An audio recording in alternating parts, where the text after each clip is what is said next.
নমস্কাৰ নতুন এটা ভিডিঅ'লৈ আপোনালোকক পুনৰ স্বাগতম জনাইছোঁ। গোটৰ মহিলাসকলৰ বাবে ডাঙৰ খবৰ। তেওঁলোকক ইতিমধ্যে অমৃত বৃক্ষ আন্দোলনত গছ পুলি ৰোপণ কৰাৰ ফটো পুনৰ আপলোড কৰিবলৈ কোৱা হৈছে। প্ৰায় 10 কপিমান ফটো আপলোড কৰিবলৈ কোৱা হৈছে। কিদৰে আপোনালোকে গছ পুলি ৰোপণ কৰি ফটো আপলোড কৰিব পাৰিব আজি এইটো ভিডিঅ'ত সবিশেষ দেখুৱাই দিম। এপটোৰ জৰিয়তে কোনো ধৰণৰ জিঅ'টেক ইউজ নকৰাকৈ জিঅ'টেক থকা এপ ইউজ নকৰাকৈ কিদৰে আপোনালোকে ফটোখন ক্লিক কৰিব পাৰিব আপলোড কৰিব পাৰিব সবিশেষ দেখুৱাই দিম। প্ৰথমতে আপোনালোকে প্লে ষ্ট'ৰৰ পৰা অমৃত বৃক্ষ আন্দোলন যিটো এপ আছে এপটো ডাউনলোড কৰি লওক। যদি অলৰেডি আপোনাৰ মোবাইলত এপটো আছে তেনেহ'লে আপোনালোকে এপটো আপডেট কৰি ল'ব, তেতিয়াহে আপোনালোকে লগ ইন কৰিব পাৰিব। যদি আপডেট কৰা নাই আপডেট কৰি লওক, আৰু যদি এপটো নাই এপটো আপোনালোকে ডাউনলোড কৰি লওক।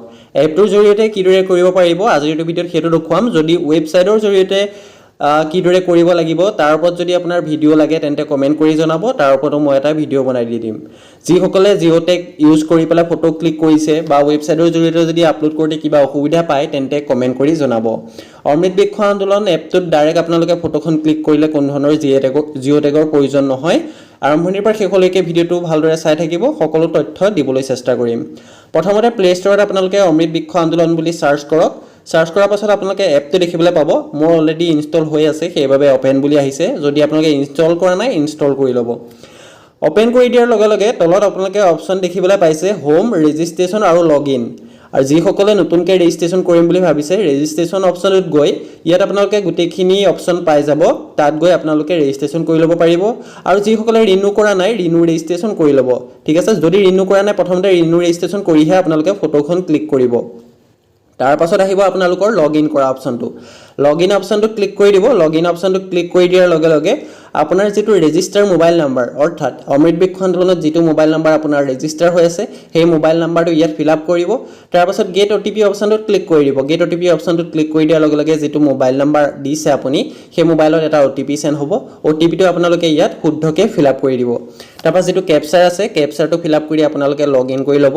এটা কথা মনত ৰাখিব, আগৰবাৰ 2023 চনত অমৃত বৃক্ষ আন্দোলনত পাৰ্টিচিপেট কৰোঁতে যিটো মোবাইল নাম্বাৰ দি ৰেজিষ্ট্ৰেশ্যন কৰি ৰাখিছিলে সেইটো মোবাইল নাম্বাৰে ইয়াত দিব। অ' টি পিটো ফিল আপ কৰি হোৱাৰ পাছত আপোনালোকে যিটো কেপচাৰ আছে কেপচাৰটো ফিল আপ কৰি লগ ইন অপশ্যনটোত ক্লিক কৰি দিব। লগ ইন অপশ্যনটোত ক্লিক কৰি দিয়াৰ লগে লগে দেখিছে মোৰ লগ ইন হৈ গৈছে। কেটেগৰী ইয়াত আপোনালোকে দেখিবলৈ পাইছে SSG মেম্বাৰ, আপোনাৰ তাৰপাছত নামটো থাকিব, মোবাইল নাম্বাৰ থাকিব, সম্পূৰ্ণ এড্ৰেছটো আপোনাৰ ইয়াত দিয়া থাকিব। ইয়াত আপোনালোকে দেখিছে সম্পূৰ্ণ এড্ৰেছটো দিয়া আছে ইয়াত। তাৰপাছত আপোনালোকৰ কেটেগৰীটো SSG মেম্বাৰ বুলি শ্ব' কৰিব। তাৰপাছতে আপলোড ফটো অপশ্যনটো ক্লিক কৰিব। তাৰপাছত আপোনালোকে লোকেশ্যনটো এলাউ কৰি ল'ব। ঠিক আছে, লোকেশ্যনটো আপোনালোকে এলাউ কৰিব। তাৰপাছত প্ৰথমতে আপোনালোকে প্লেন নেমটো ইয়াত চুজ কৰিব লাগিব, অৰ্থাৎ আপুনি কোনটো গছপুলি ৰোপণ কৰিছে সেই গছপুলিটোৰ নামটো ইয়াৰ পৰা চিলেক্ট কৰি ল'ব লাগিব। ইয়াত আপোনালোকে গোটেইখিনি অপশ্যন পাই যাব, অগৰু, আজাৰ, আমলখি বা মধুৰিআম, আম গছ, যিটো গছপুলি ৰোপণ কৰিছে, অশোক হওক, অৰ্জুন, গোটেইখিনি অপশ্যন দিয়া আছে ইয়াত।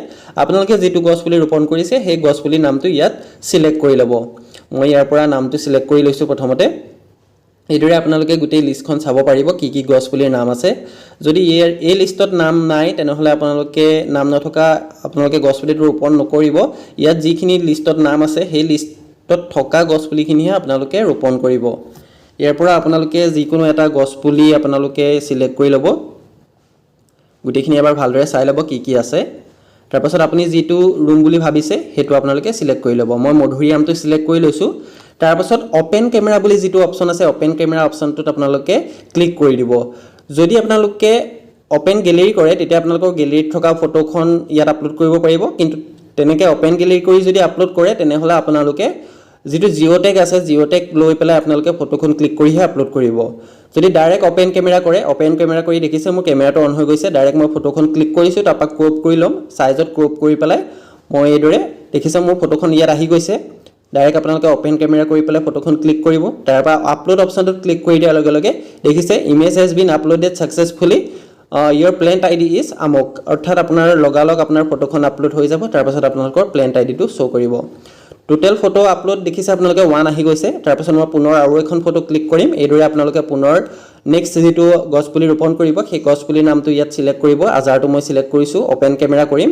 তাৰপাছত পুনৰ মই ইয়াৰ পৰা গছপুলিটো এইদৰে মই ফটোখন ক্লিক কৰি ল'ম। এইদৰে মই গছপুলি ফটোখন ক্লিক কৰি লৈছোঁ। গছপুলিটো অপেন কৰি থকা এনেকৈ এখন ফটো আপোনালোকে লৈ ল'ব। গছপুলিটো ছাইডত বহি এইদৰে গছপুলিটো ৰোপণ কৰি থকা তেনেকৈ ফটো দুখন তুলিব লাগিব আপোনালোকে ডাইৰেক্ট অকল কেৱল গছপুলিটো তুলিলে নহ'ব তাৰপাছত এইদৰে আকৌ পুনৰ আপলোড অপশ্যনটোত ক্লিক কৰি দিব তাৰপৰা পুনৰ আপোনালোকৰ এটা প্লেণ্ট আইডি জেনেৰেট হ'ব এইদৰে আপোনালোকে ফটোকেইখন আপলোড কৰিব আপোনাৰ গোটৰ সদস্যক সুধিব প্ৰেচিডেণ্ট যিগৰাকী আছে তেওঁক সুধিব কেইটা গছপুলি আপলোড কৰিবলৈ কোৱা হৈছে আমাৰ এইফালে 10টামান গছপুলি আপলোড কৰিবলৈ কোৱা হৈছে সেইটোৰ বাবে 10টা বেলেগ বেলেগ জেগাত এনেকৈ গছপুলি ৰোপণ কৰি ভালদৰে গছপুলিটো ৰোপণ কৰি ফটো ক্লিক কৰি আপোনালোকে আপলোড কৰি ল'ব